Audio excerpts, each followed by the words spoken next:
Hey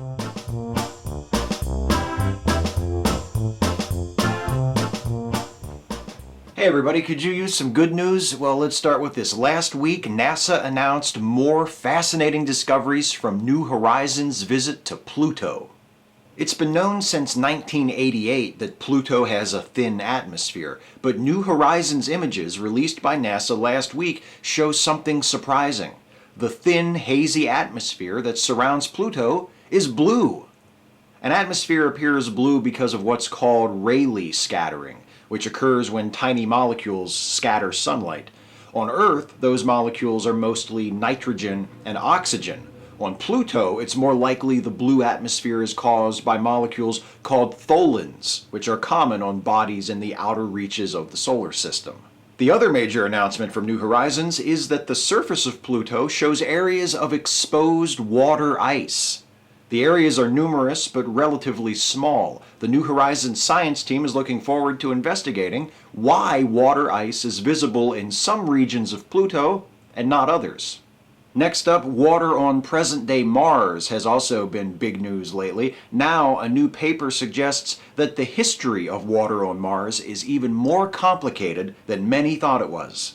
The paper is by the team at the Mars Science Laboratory, or MSL, and is published in the journal Science. It contends that Gale crater, the location the Curiosity rover has been exploring for the past 3 years, was previously the site of a series of lakes and rivers, sediment from which built up over time to form Aeolus Mons, a 3-mile-high mountain which Curiosity has been studying for the last year.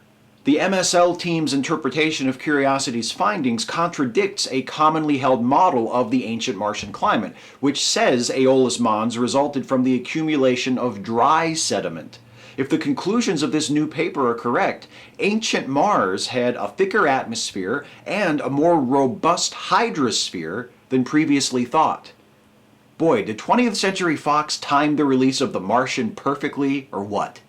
And finally, back on Earth, researchers in Florida have developed a model of a new approach for using antibiotics that could reduce or eliminate antibiotic resistance.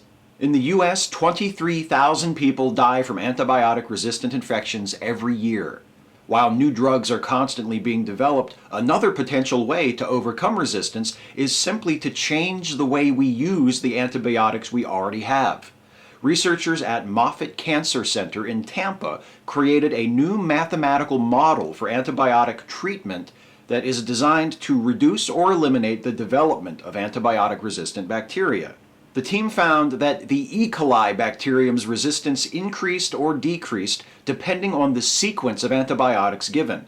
They found that approximately 70% of antibiotic sequences led to resistance, but their model, which has yet to be experimentally tested, suggests that a deliberately chosen series of antibiotics could actually direct the bacteria to evolve away from developing resistance.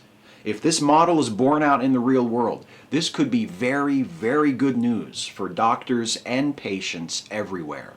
Pluto has a blue sky and water ice. Ancient Mars may have hosted rivers and lakes, and a new approach to antibiotic treatment could lead to the end of resistant infections.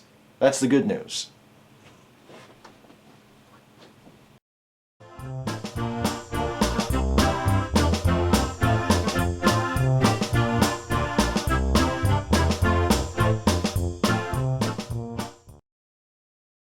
Which one was your favorite, Adi? Yeah, mine too.